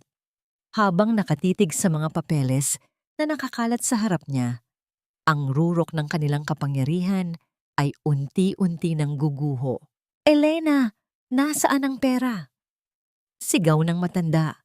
Ang kanyang boses ay paos at nangangatog. Sabi mo ay maayos ang mga investment. Bakit ngayon ay may notice tayo ng foreclosure? Si Elena, na ngayon ay asawa na ni James, ay hindi na nagpapanggap na mabait. Nakatayo siya sa harap ng matanda. Suot ang mamahaling alahas na kinuha niya mula sa kaba ng pamilya, habang ang kanyang mga mata ay puno ng pagkamuhi. Huwag mo akong sigawan, tita, uyam ni Elena. Ang perang sinasabi mo ay matagal nang wala. Ginamit ko iyon para isalba ang sarili ko habang ang anak mong si James ay nalulunod sa alak at pangungulila sa baog niyang ex-wife. Ang pamilya Alcantara ay isang lumulubog na barko at hindi ako tanga para sumama sa inyo sa ilalim. Ang sampal ng katotohanan ay mas masakit para kay Doña Remedios kaysa sa anumang pisikal na sakit. Ang babaeng pinili niyang ipalit kay Naomi ay siya palang magiging anay na uubos sa kanilang lahat. Nabalik lamang ang diwa ni Naomi Sa kasalukuyan nang tumunog ang telepono ni Lina, ang ekspresyon ng kanyang anak ay biglang naging seryoso. Opo, sige po, kami na ang bahala sa kasong yan, sabi ni Lina sa kabilang linya. Anong problema, Lina? Tanong ni Naomi. Nararamdaman ng isang kakaibang kaba. Tumingin si Lina sa kanyang ina. Ang kanyang mga mata ay puno ng determinasyon. Nay, may isang pamilya na inireklamo ng lantarang pagnanakaw at embezzlement ng kanilang sariling kamag-anak. At ang bangkong nagpapadala ng foreclosure notice sa kanila ay humihingi ng tulong sa firm namin para pabilisin ang proseso. Sino sila? Bulong ni Naomi. Ang mga Alcantara, Nay. Sagot ni Lina. Ang pamilyang sumira sa inyo noon, ngayon ay nasa palad ko na ang kanilang huling hininga. Napatigil si Naomi. Ang tadhana ay tila isang malaking bilog na ngayon ay bumabalik sa pinagmulan nito. Ang mga batang itinuring na basura ay sila na ngayong hahawak sa kapalaran ng mga taong nagtapon sa kanila. Gayunpaman, sa gitna ng balitang ito, isang misteryosong lalaki ang kumatok sa kanilang pinto. Hindi siya mukhang taga-Alcantara, ngunit ang kanyang suot na uniforme ay pamilyar. Inabot niya kay Naomi ang isang lumang dokumento na may selyo ng gobyerno. Ma'am, kayo po ba si Naomi? Mayroon po kaming mahalagang impormasyon tungkol sa tunay na mana ni Lina at Maya. Ang kanilang ama ay hindi basta-basta pulubi. Siya ay isang biktima ng malaking land grabbing na kinasangkutan din ng pamilya Alcantara. Maraming taon na ang nakalilipas. Nanlaki ang mga mata ni Naomi. Ang sikretong 10 taon nang nakatago ay unti-unti nang lumalabas. Mayroon bang mas malalim na dahilan kung bakit itinapon ang mga batang ito sa kalsada? Ang amoy ng mamahaling pabango ay napalitan na ng amoy ng luma at unti-unting nabubulok na kahoy. Ito ang tanging kasama ni Doña Remedios sa loob ng malawak at madilim na sala ng mansyong Alcantara. Wala na ang mga katulong na dati ay nakapila sa kanyang bawat utos. Wala na ang mga kaibigan na dati ay nakikipag-unahan sa paghalik sa kanyang kamay. Ang bawat sulok ng mansyon ay puno na ng alikabok. Tila isang libingan ng isang nakaraang punong-puno ng kayabangan. Sa kabilang dulo ng silid, pumasok si James. Ang kanyang mga hakbang ay hindi na kasing tatag ng dati. Ang kanyang suot na polo ay gusot-gusot at may bakas ng natapon na alak. Naupo siya sa tapat ng kanyang ina. Bitbit ang isang piraso ng lumang pahayagan. Sa front page nito, aninag ang larawan ng isang magandang babaeng abogado at isang doktor na nakangiti sa tabi ng isang babaeng may simpleng ganda. Si Naomi. Ma, tingnan mo sila. Bulong ni James, ang kanyang boses ay basag at puno ng pangungulila. Ang mga batang tinawag mong basura, ngayon ay sila na ang tinitingala ng lipunan. Samantalang tayo ang unti-unting kinakain ng sarili nating dumi. Hindi sumagot si Doña Remedios. Ang tanging maririnig sa kanya ay ang mabigat at hirap na paghinga. Ang kanyang mga mata ay nakatitig sa kawalan. Tila binibilang ang bawat pagkakamaling nagawa niya sa loob ng maraming taon. Ngunit bago pa man makapagsalita muli si James, ang katawan ng matanda ay biglang nangisay. Ang kanyang baso ng tubig ay nahulog sa sahig. Ang pagbasag nito ay tila isang hudyat ng tuluyang pagguho ng kanyang kalusugan. Ma! Mama! Sigaw ni James habang pilit na inaalalayan ng ina. Ngunit sa pagkakataong ito, walang pribadong ambulansya ang dumating sa isang tawag lang. Kinailangang magmakaawa ni James sa mga kapitbahay para lamang madala ang ina sa pinakamalapit na ospital. Isang pampublikong ospital na dati ay pinandidirihan ni Doña Remedios. Sa loob ng emergency room ng ospital ng Maynila, ang ingay ng mga gulong ng stretcher at ang abalang galaw ng mga nurse ay tila isang kaguluhan para kay James. Nakatayo siya sa gitna ng maraming tao, pawisan at mukhang pulubi, habang naghihintay ng doktor na titingin sa kanyang ina. Doc, pakitingnan po ang nanay ko. Hindi siya makahinga. Pakiusap ni James sa isang doktor na nakatalikod sa kanya, abala sa pagsuri sa isang pasyente. Dahan-dahang humarap ang doktor.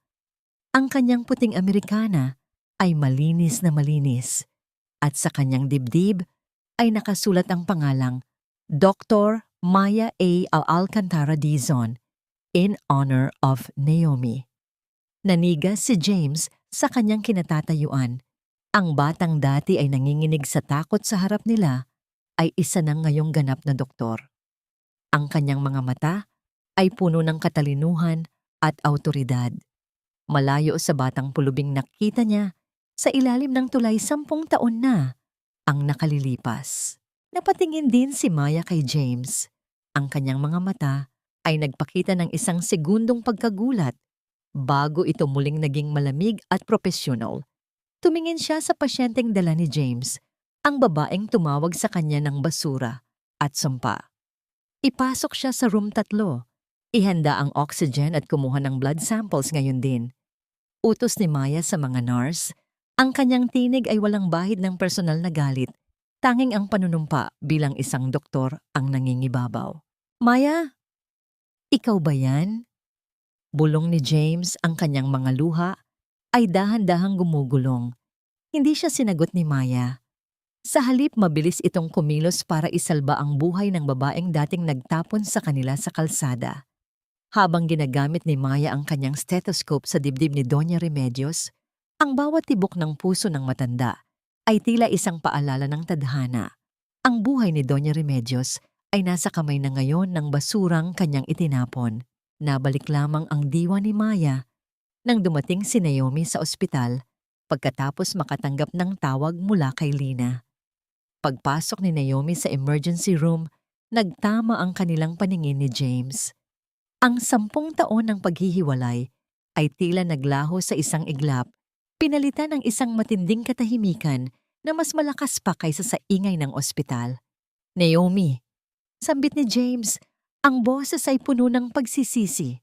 Tumingin si Naomi kay James, pagkatapos ay sa kanyang anak na si Maya na abala sa pagliligtas kay Doña Remedios. Isang mapait na ngiti ang sumilay sa kanyang mga labi.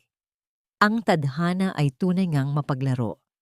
Nandito kami para magligtas ng buhay, James, mahinang sabi ni Naomi. Hindi para maningil ng utang. Pero sana, sa pagkakataong ito, makita mo kung sino ang tunay na mayaman at kung sino ang tunay na pulubi. Sa loob ng kwarto, dahan-dahang iminulat ni Doña Remedios ang kanyang mga mata. Ang unang mukhang nakita niya ay ang mukha ni Maya. Ang matanda ay sinubukang magsalita, ngunit ang kanyang lalamunan ay tila nakakadena. Ang tanging nakita sa kanyang mga mata ay ang matinding takot at ang unti-unting pagkilala sa batang kanyang minaltrato. Huwag po kayong magsalita, bilin ni Maya habang inaayos ang swero nito. Kailangan niyo pong magpahinga. Ako po ang titingin sa inyo. Isang butil ng luha ang lumabas sa mata ni Doña Remedios. Hindi ito luha ng sakit, kundi luha ng matinding kahihiyan. Ang kanyang buhay ay nakadepende na ngayon sa awa ng taong pinagkaitan niya ng awa. Gayunpaman, sa labas ng ospital, isang mamahaling sasakyan ang huminto. Bumaba si Elena, suot ang kanyang itim na belo, habang hawak ang isang dokumento na magtatapos sa lahat ng ari-arian ng mga Alcantara. Ang kanyang plano ay hindi pa tapos. Kung hindi niya nakuha ang respeto ng pamilyang ito, sisiguraduhin niyang pati ang huling hininga ni Doña Remedios ay maging pag-aari niya. Sino ang mananalo sa labanang ito? Ang batas ni Lina, ang gamot ni Maya, o ang kasamaan ni Elena? Walang silbi ang pag-iyak mo, James. Patay na ang yaman ng pamilyang ito. At mas mabuti pang sumunod na ang matandang iyan kaysa maging pabigat sa atin. Ang boses ni Elena ay parang hiwa ng matalim na kutsilyo sa loob ng tahimik na silid ng ospital. Pumasok siya na tila isang reynang naglalakad sa sarili niyang palasyo. Suot ang isang itim na bestidang mas mahal pa sa buong kagamitan ng kwartong iyon. Walang bakas ng pag-aalala sa kanyang mukha para sabihin ng nakahiga at hindi makagalaw. Sa halip, ang kanyang mga mata ay nakatuon sa isang makapal na folder na hawak niya ng mahigpit. Sa kabilang panig ng kama, nakatayo si Naomi. Ang kanyang mga kamay ay dahan-dahang nag-aayos ng kumot ni Doña Remedios. Ang kaibahan nila ay tila langit at lupa. Si Elena na balot ng palamuting ginto, ngunit may pusong uling.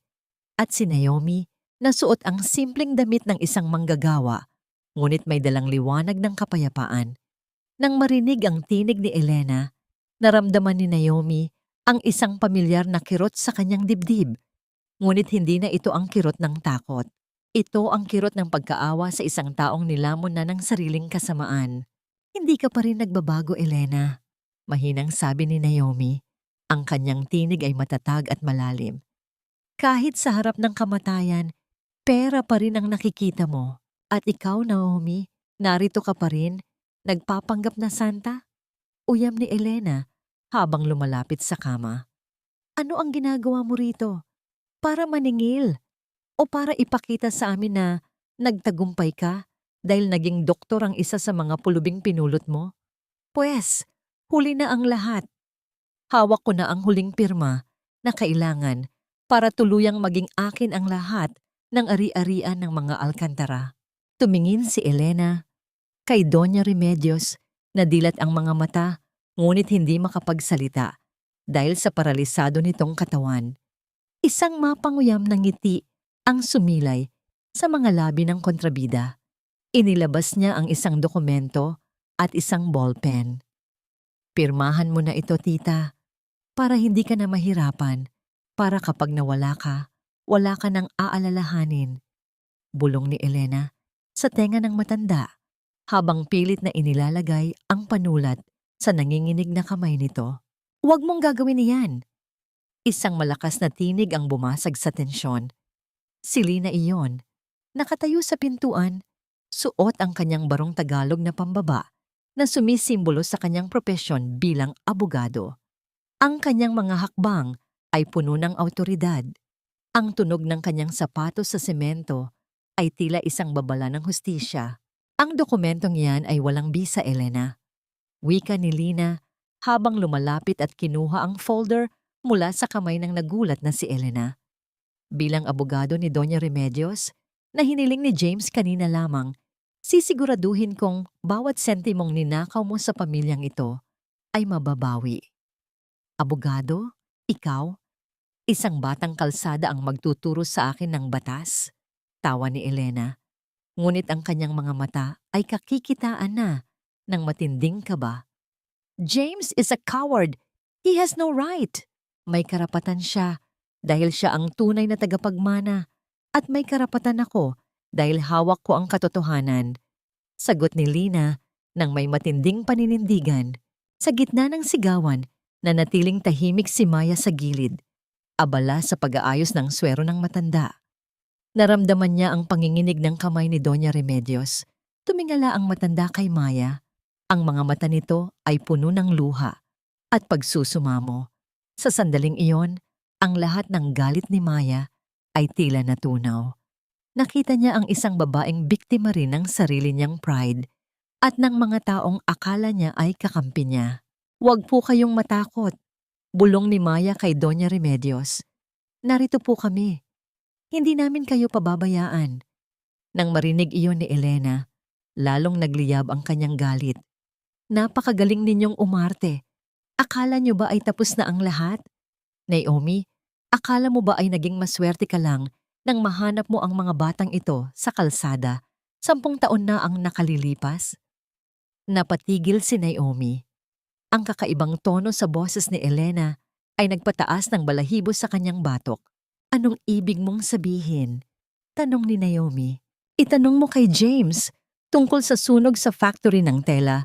15 taon na ang nakalilipas. Uyam ni Elena. Ang kanyang boses ay puno ng malisya. Itanong mo sa kanya kung sino ang tunay na may-ari ng lupang kinatatayuan ng mansyon niyo ngayon. Do you really think these kids are just nobodies, Naomi?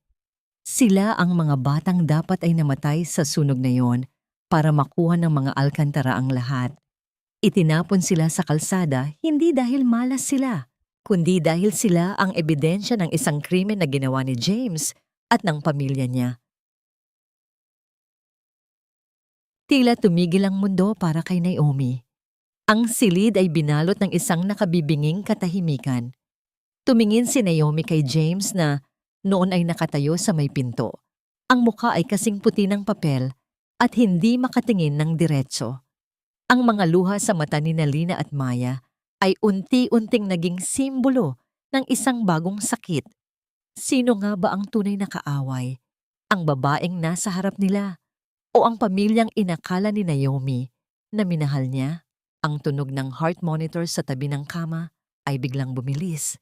Ang bawat beep ay tila isang mabilis na tibok ng pusong hindi na kayang dalhin ang bigat ng katotohanan. Sabihin mo, ang totoo, James, sapat ba ang lupang kinuha niyo para palitan ang buhay ng mga magulang namin? Ang tinig ni Lina ay hindi sumisigaw, ngunit ang bawat salita niya ay tila isang malakas na dagundong sa loob ng maliit na silid ng ospital. Ang kanyang mga mata, na dati ay puno ng paggalang sa lalaking naging bahagi ng kanyang paglaki, ay nagliliyab na ngayon sa puot at paghahanap ng katarungan. Sa kanyang kamay, mahigpit niyang hawak ang folder ng mga dokumentong pilit na itinatago ni Elena, mga papel na may bakas ng sunog, mga papel na nagsasabi ng isang katotohanang mas mapait pa sa kamatayan. Nakatayo si James sa tapat ng bintana. Ang kanyang likod ay nakaharap sa kanila. Ang kanyang mga bahagi ng katawan ay nanginginig at ang bawat paghinga niya ay tila isang pakikibaka. Sa labas, ang langit ay madilim, tila nakikiramay sa bigat ng revelasyong ito. Ang amoy ng gamot at kemikal sa ospital ay biglang napalitan sa isipan ni Naomi ng amoy ng usok at nasusunog na pangarap. Ang sunog 15 taon na, ang nakalilipas na naging dahilan kung bakit naging ulila ang 2 batang kanyang minahal. James, lumingon ka at harapin mo kami. Sigaw ni Naomi, ang kanyang boses ay basag dahil sa matinding hapdi. 10 taon akong naging asawa mo. 10 taon akong naniwala na mabuti kang tao. Sabihin mo sa akin na nagsisinungaling si Elena. Sabihin mo sa akin na hindi mo kayang pumatay para sa yaman. Dahan-dahang lumingon si James. Ang kanyang mukha ay basang-basa ng luha. Ang kanyang mga mata ay puno ng matinding pagkatalo. Hindi ko ginusto ang mangyari, Naomi. Bata pa ako noon. Si Mama ang nagplano ng lahat. Sabi niya, para iyon sa kinabukasan ng pamilya. Pero noong gabing iyon, nung makita ko ang apoy, hindi ko alam na may mga tao sa loob. Patawarin niyo ako. Isang malakas na tunog ng sampal ang bumasag sa katahimikan. Si Naomi ang gumawa niyon. Ang kanyang kamay ay nanginginig sa sakit, hindi dahil sa tama ng kanyang palad sa pisngi ni James, kundi dahil sa pagguho ng huling imahe ng lalaking minahal niya. Ang patawad ay para sa mga pagkakamali. James, ang ginawa niyo ay isang krimen. Wika ni Naomi habang ang kanyang puso ay tila dinudurog ng libu-libong tonelada ng semento. Sa gilid ng kama, si Maya ay nakatitig lamang sa kanyang mga kamay.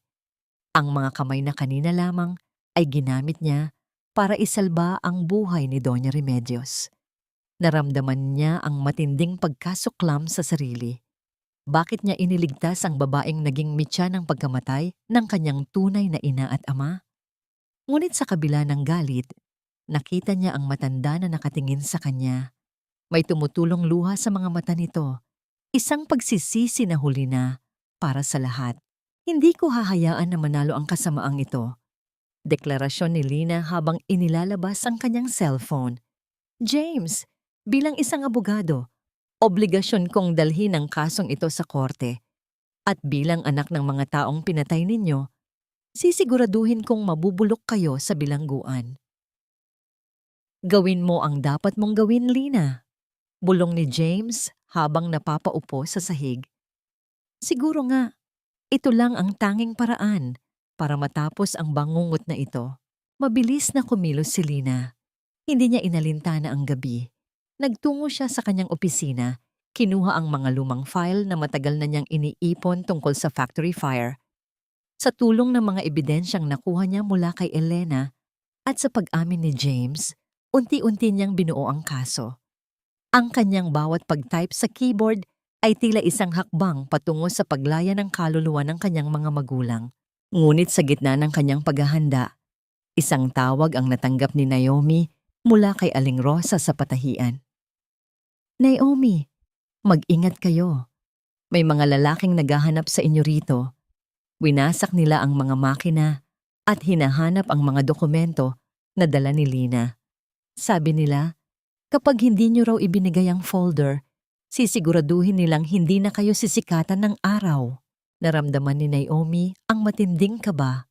Alam niyang hindi titigil si Elena. Ngayong alam na ng lahat ang katotohanan, naging isang sugatang hayop ang kanyang kaaway, mapanganib at walang kinatatakutan. Lina, Maya, kailangan nating umalis dito? Bilin ni Naomi habang mabilis na nililigpit ang kanilang mga gamit sa ospital. Ngunit paglabas nila ng kwarto, hinarangan sila ng tatlong lalaking malalaki ang katawan, suot ang mga itim na jacket. Sa likod nila, dahan-dahang lumakad si Elena. May hawak na maliit na baril na nakatago sa kanyang shawl. Ang kanyang nangiti ay tila isang demonyong nagwagi. Akala niyo ba ay ganoon kadali iyon? Uyam ni Elena. Lina, ibigay mo sa akin ang folder na yan o dito na magtatapos ang karera ninyong dalawa ng kapatid mo. Naomi, sinabi ko na sa'yo, sa kalsada ka muling magtatapos. Nabitawan ni Naomi ang kanyang bag, tiningnan niya ang kanyang mga anak, at pagkatapos ay tumingin siya sa dulo ng pasilyo kung nasaan ang mga security guard na mukhang wala ring magawa. Sa loob ng mahabang panahon, si Naomi ay naging biktima. Pero sa gabing ito, sa harap ng panganib na nagbabanta sa kanyang mga anak, naramdaman niya ang isang uri ng tapang na hindi kayang bayaran ng kahit anong yaman. Sa tingin mo ba ay takot pa ako sa iyo, Elena? Hamon ni Naomi habang dahan-dahang humahakbang pasulong inilalagay ang sarili sa pagitan ng baril at ng kanyang mga anak. Namatay na ang takot ko noong gabing itinapon niyo ako sa kalsada. Ang tanging natitira sa akin ay ang pag-ibig ko sa kanila at iyan ang hinding-hindi mo matatalo. Isang putok ang umalingaw-ngaw sa tahimik na pasilyo ng ospital. Ang tunog ng pagtama ng bala sa pader ay tila isang hudyat ng simula ng isang madugong pagtatapos. Sino ang tatamaan? Sino ang magsasakripisyo?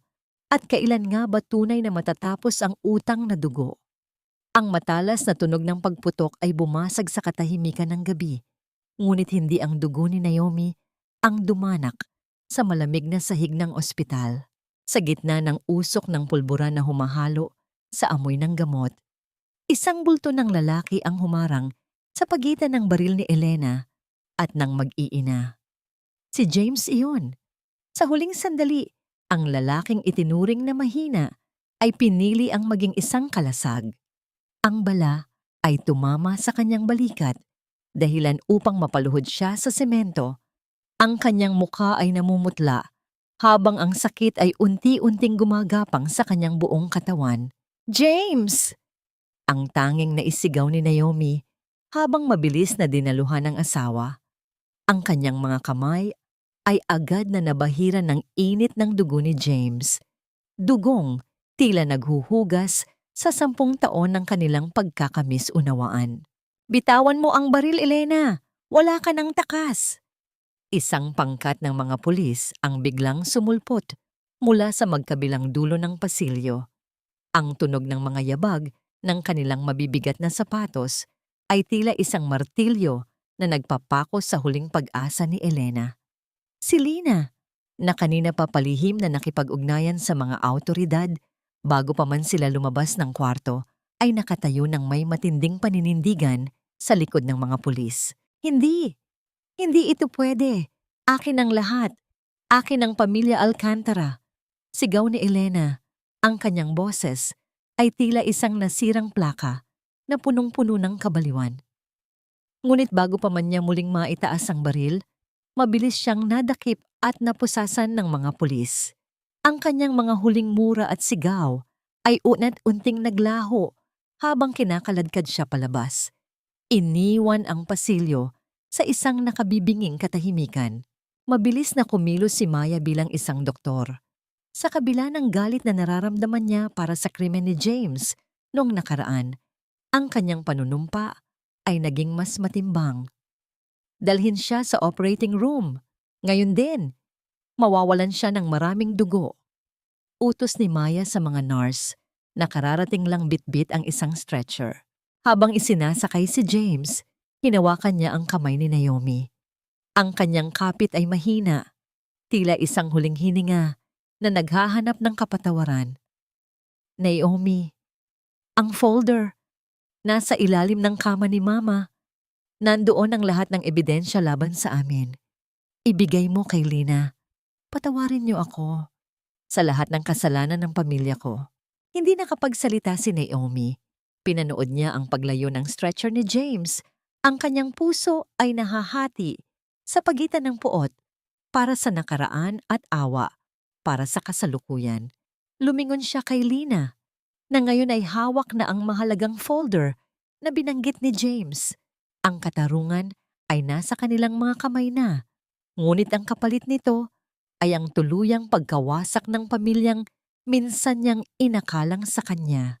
Pagkalipas ng ilang oras, sa labas ng operating room, nakaupo ang tatlo. Ang katahimikan ay tila isang mabigat na kumot na bumabalot sa kanila.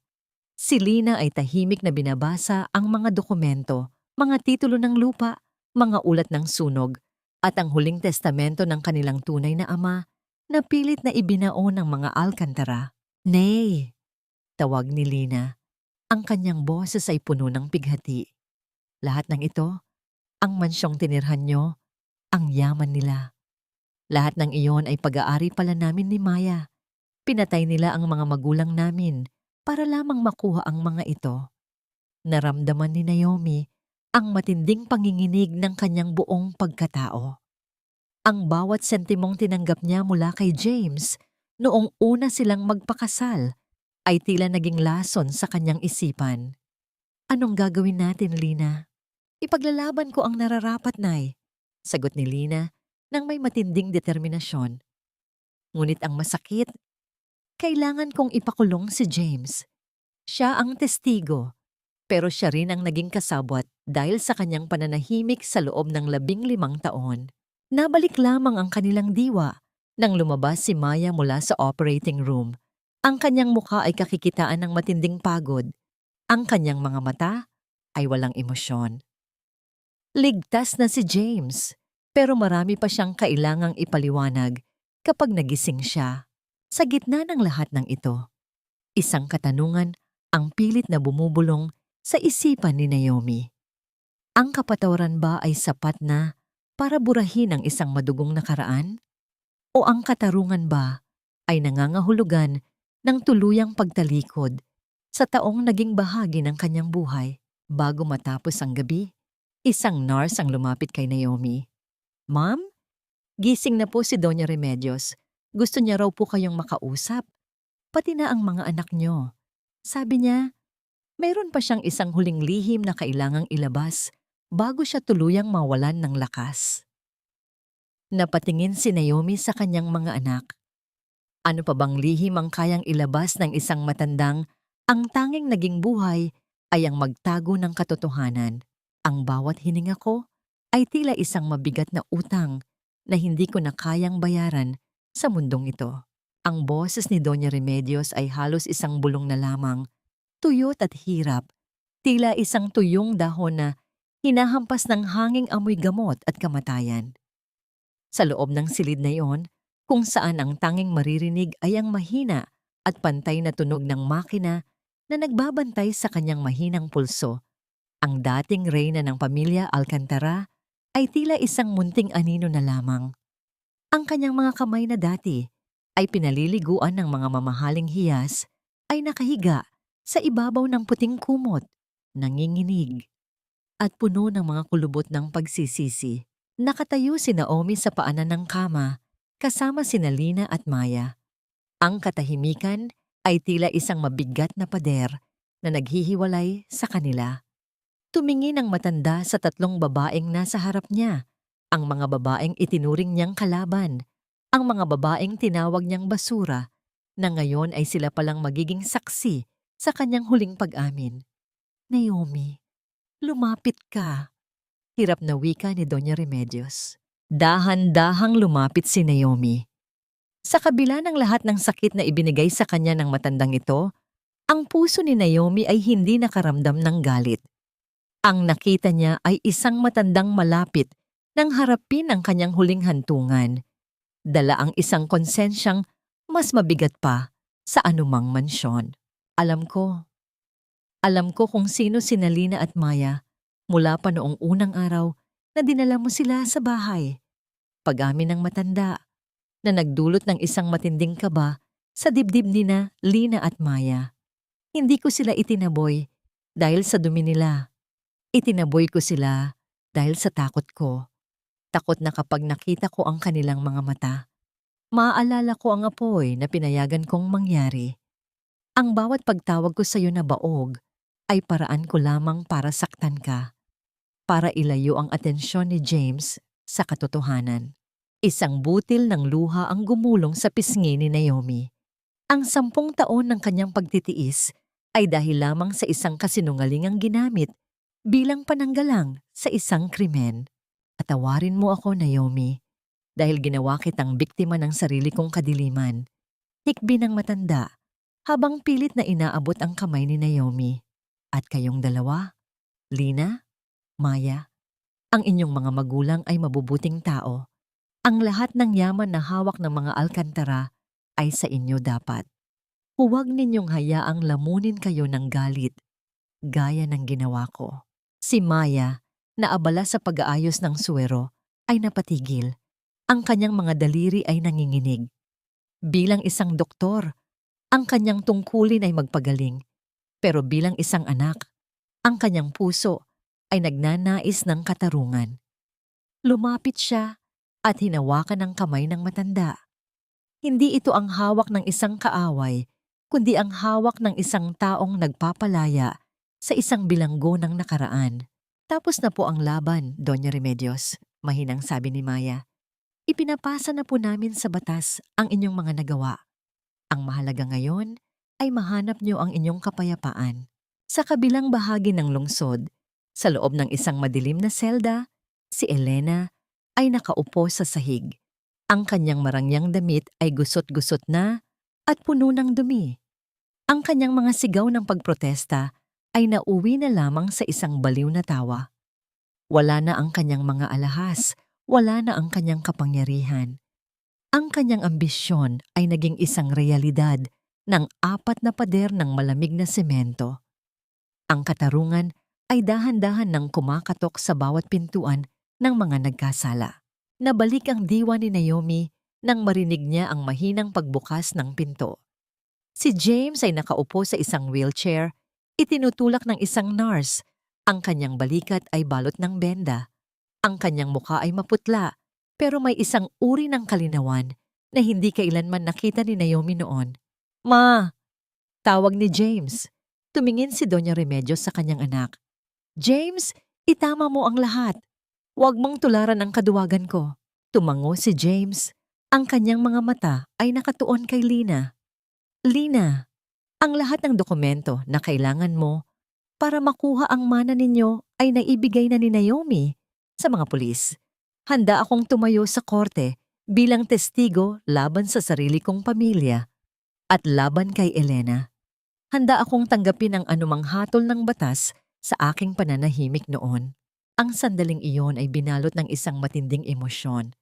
Ang pagsisisi ay hindi kayang ibalik ang mga namatay, pero kaya nitong magbigay ng daan para sa mga buhay na magpatuloy. Nang gabing iyon ay nang magkadikit ang mga kamay ni Naomi at James sa ibabaw ng kama ni Doña Remedios, hindi bilang mag-asawa, kundi bilang dalawang kaluluwang nagkakaintindihan sa gitna ng pagkakamali at pagpapatawad. Dahan-dahang ipinikit ni Doña Remedios ang kanyang mga mata. Ang tunog ng monitor sa kanyang tabi ay naging banayad, tila isang mahinang uyayi na naghahatid sa kanya sa isang mahimbing na tulog. Sa unang pagkakataon, sa loob ng maraming taon, ang mansyon ng mga Alcantara ay hindi na ang sentro ng kanilang mundo. Lumingon si Naomi sa kanyang mga anak. Lina, Maya, handa na ba kayong simulan ang tunay nating buhay? Opo, Nay, sabay na sagot ng dalawa. Ngunit habang papalabas sila ng ospital, isang pamilyar na itim na sasakyan ang dahan-dahang huminto sa harap nila. Isang lalaking nakasuot ng formal na uniforme ang bumaba at may iniabot na isang gintong susi kay Lina. Attorney Lina Alcantara, ito na po ang susi ng inyong tunay na tahanan. Ang lahat ng ari-arian ng inyong mga magulang ay naibalik na sa inyong pangalan. Wika ng lalaki. Tiningnan ni Lina ang susi. Pagkatapos ay tumingin siya kay Naomi. Ang lahat ng hirap sa patahian, ang lahat ng gabing malamig sa tondo, ay nauwi sa sandaling ito. Ngunit ang katanungan ay nananatili. Sa pagbabalik ng yaman, babalik din ba ang kapayapaan sa kanilang mga puso? O ang bagong yaman na ito ay magdadala ng panibagong unos sa pamilyang binuo ng pag-ibig? Ang huling sulyap ni Naomi sa ospital ay punong-puno ng halong saya at lungkot. Ang nakaraan ay formal na ngang nagtapos, ngunit ang hinaharap ay isang malaking puting papel na naghihintay na sulatan ng kanilang bagong kwento. Ang isang bahay ay hindi lamang itinatayo sa pamamagitan ng matitigas na bato at semento. Ito ay hinuhulma mula sa mga pangarap na pinatibay ng luha, pawis at wagas na pag-ibig. Nakatayo si Naomi sa gitna ng malawak na hardin ng mansyong dati ay pag-aari ng pamilya Alcantara. Ngunit ngayon ay formal nang nakapangalan sa magkapatid na Lina at Maya. Ang sikat ng araw sa dapit hapon ay nagbibigay ng ginintuang kulay sa paligid, tila isang mainit na yakap mula sa langit. Ang amoy ng mga bagong sibol na rosas at basang lupa pagkatapos ng dilig ay humahalo sa sariwang hangin. Isang amoy na malayo sa alikabok ng patahian at lansa ng kalsada sa tondo. Sa harap ng malaking pintuan, pinagmamasdan ni Naomi ang isang tansong plaque na muling ibinalik sa pader. Nakaukit doon ang pangalan ng mga magulang ni Lina at Maya. Ang katarungan ay hindi lamang nakuha sa loob ng korte sa pamamagitan ng matatalas na salita ni Lina. Nakuha rin ito sa katahimikan ng kanilang mga puso na natutong magpatawad nang hindi nalilimutan ang katotohanan. Dahan-dahang lumapit si James sa kanya. Wala na itong suot na mamahaling suit. Ang kanyang simpleng puting polo ay sumisimbolo sa kanyang bagong simula.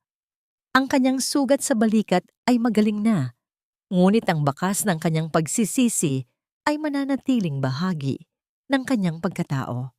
Sa susunod na linggo, formal nang magsisimula ang kanyang sentensya para sa kanyang naging pananahimik sa krimen ng kanyang ina. Isang desisyon na siya mismo ang humiling para tuluyang malinis ang kanyang konsensya. Naomi, mahinang tawag ni James. Salamat. Salamat dahil sa kabila ng lahat ng ginawa namin sa iyo, hindi mo hinayaan na maging katulad namin ang mga bata. Binigyan mo sila ng higit pa sa yaman. Binigyan mo sila ng puso. Tumingin si Naomi kay James. Ang kanyang mga mata ay wala ng bahid ng pait. Ang pag-ibig ay hindi nakatali sa dugo, James, at ang pagiging ina ay hindi natatapos sa pagsilang. Natutunan ko na ang tunay na milagro ay ang kakayahan nating bumuo ng pamilya sa gitna ng pagkawasak. Maghihintay ako, Naomi, bulong ni James. Kahit gaano katagal ang hilingin ng batas, magbabalik ako para subukang maging karapat-dapat muli sa inyo. Ngumiti si Naomi ng bahagya. Isang ngiting puno ng pagtanggap pero may malinaw na hangganan. Mag-focus ka sa paghahanap sa sarili mo, James. Ang hinaharap ay hindi natin hawak pero ang kasalukuyan ay sa atin na. Nabalik ang diwa ni Naomi nang marinig niya ang tawanan ni Lina at Maya mula sa loob ng mansyon. Lumabas ang dalawa. Bitbit ang mga album ng larawan na nakuha nila mula sa tagong silid ni Doña Remedios. Si Lina ay may dalang awtoridad ng isang matagumpay na abogado, habang si Maya ay may lambot ng isang mapagkalingang doktor. Nang makita nila si Naomi, sabay silang tumakbo patungo sa kanya at yumakap ng mahigpit. "Inay, handa na po ang hapunan," masayang sabi ni Maya. "Nagluto po kami ni ate ng paborito niyong sinigang." Naramdaman ni Naomi ang init ng kanilang mga katawan, ang bawat pintig ng kanilang puso na tumitibok kasabay ng sa kanya. Sa sandaling iyon, naalala niya ang gabing nakatayo siya sa ilalim ng tulay, basang-basa ng ulan at punong-puno ng kawalang pag-asa. Sino ang mag-aakala na ang dalawang batang pulubi na itinuring na basura ay sila palang magtatayo muli ng kanyang mundo? "Tara na po sa loob, inay," aya ni Lina habang inaalalayan ang kanyang ina sa paglalakad. Dito sa bahay na ito, wala nang iiyak dahil sa pangungutya. Dito, ang bawat kwarto ay mapupuno ng pagmamahalan. Habang pumasok sila sa loob ng bahay, lumingon si Naomi sa huling pagkakataon sa papalubog na araw. Ang dilim ay dahan-dahang dumarating, ngunit hindi na siya natatakot. Alam niyang sa bawat pagsikat ng araw bukas, mayroon siyang pamilyang hindi man binuo ng dugo, ay binuo naman ng isang pag-ibig na mas matibay pa sa anumang unos. Ang tunog ng kanilang mga yabag sa loob ng mansyon ay tila isang masayang musika, isang himig ng tagumpay at paghilom. Ang dating baog na babae ay ngayon ay may pinakamayamang sinapupunan sa mundo. Isang sinapupunang nagluwal ng pag-asa, katarungan, at wagas na kaligayahan. Sa loob ng dining room, nakalatag ang simpleng pagkain. Walang pilak na tray, walang gintong kubyertos, pero ang bawat subo ay puno ng lasa ng kalayaan. Ang tunog ng pagkakalembang ng mga kutsara at tinidor sa pinggan ay tila isang panalangin ng pasasalamat. Ang kwento ni Naomi ay hindi nagtatapos sa pagbabalik ng yaman. Nagtatapos ito sa pagtuklas na ang tunay na tahanan ay hindi isang lugar, kundi ang mga taong handang manatili sa tabi mo kapag ang buong mundo ay nakatalikod na. Dito, sa ilalim ng bubong na ito, natagpuan ni Naomi ang kanyang tunay na sarili. Ang bawat sugat ng nakaraan ay naging mga pilat ng karangalan. At habang pinagmamasdan niya ang kanyang mga anak, alam ni Naomi na sa wakas, siya ay nasa tahanan na. Ang pag-ibig ay parang isang binhi. Hindi mahalaga kung saang lupa ito unang nahulog. Ang mahalaga ay kung paano ito dinilig ng pag-aaruga hanggang sa maging isang matatag na puno na nagbibigay ng silong sa iba. Lumipas ang 5 taon mula nang ang unos ay tumama sa buhay ni Naomi. Sa dapit hapong ito, ang langit ay tila isang malaking canvas na pininta ng kulay kahel at lila, nagbibigay ng katahimikan sa malawak na hardin ng bahay ng pag-asa. Isang pundasyong itinatag ni Lina at Maya para sa mga batang kalsada bilang pasasalamat sa tadhana at pagkilala sa kabutihan ng kanilang ina. Nakatayo si Naomi sa veranda. Suot ang isang simpleng puting bestida. Ang kanyang buhok ay may mga bakas na ng pilak, ngunit ang kanyang muka ay mas maliwanag pa kaysa sa anumang hiyas na naitago niya noon sa mansyon ng mga Alcantara. Wala na ang takot sa kanyang mga mata, wala na ang bigat sa kanyang dibdib. Ang bawat kulubot sa kanyang balat ay isang mapa ng kanyang mga pagtatagumpay laban sa hapdi ng nakaraan. Mula sa malayo, natanaw ni Naomi ang isang lalaking dahan-dahang naglalakad sa labas ng tarangkahan. Si James, kagagaling lamang nito sa pagtupad ng kanyang sentensya sa batas. Ang kanyang bawat hakbang ay tila may dalang pag-aalinlangan, ngunit nang magtama ang kanilang paningin ni Naomi, isang banayad na ngiti ang sumilay sa labi ng babae. Hindi sila nagbalikan bilang mag-asawa dahil ang bawat isa sa kanila ay nakahanap na ng bagong direksyon, ngunit ang kapatawaran ay tuluyan ng namayani. Ang hiya ay napalitan ng patawad At ang pag-asa ay naging pundasyon ng kanilang bagong ugnayan bilang magkaibigan na pinagbuklod ng mga alaala. Nay, inay, ang masayang hiyaw ni Lina at Maya ang bumasag sa katahimikan ng kanyang pagmuni-muni. Kasama nila ang dalawang maliliit na bata, ang mga anak ni Lina, na mabilis na tumakbo patungo kay Naomi at kumapit sa kanyang binti. Ang mga batang ito, bagaman hindi niya kadugo, ay tumatawag sa kanya ng lola ng may wagas na pagmamahal. Doon, sa yakap ng kanyang mga apo, naramdaman ni Naomi ang ganap na paghilom. Ang bansag na baog na ibinigay sa kanya noon ay naging isang malayong anino na lamang dahil ang kanyang puso ay naging sinapupunan ng libu-libong pangarap. Si Elena ay nananatili pa rin sa loob ng pasilidad para sa mga may karamdaman sa pag-iisip dahil ang kanyang sariling kasakiman ang tuluyang lumamon sa kanyang katinoan.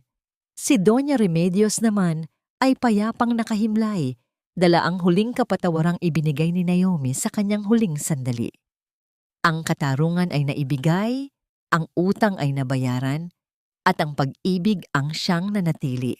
Habang pinagmamasdan ni Naomi ang kanyang buong pamilya na nagtitipon-tipon sa hapagkainan sa ilalim ng mga bituin, isang malalim na pasasalamat ang umapaw sa kanyang puso. Natutunan niya na ang tunay na yaman ay hindi matatagpuan sa mga gintong palamuti, kundi sa mga kamay na handang humawak sa'yo sa gitna ng dilim. Ang pagiging ina ay isang bokasyon na hindi sinusukat sa dugo, kundi sa lalim ng sakripisyo. Ang bahay ng pag-asa ay hindi lamang isang gusali. Ito ay isang simbolo na walang sino man ang dapat iwanan sa dilim, at ang bawat basura ng lipunan ay may potensyal na maging ginto kung bibigyan lamang ng pagkakataong mahalin. Huminga ng malalim si Naomi at tumingala sa langit. Ang gabi ay payapa, ang hangin ay malinis, at sa wakas, ang kanyang kaluluwa ay malaya na. Ang kwento ng kanyang buhay ay hindi isang trahedya, kundi isang awit ng muling pagsilang. Isang awit na hinding-hindi matatapos hanggat may isang pusong handang magbukas para sa iba.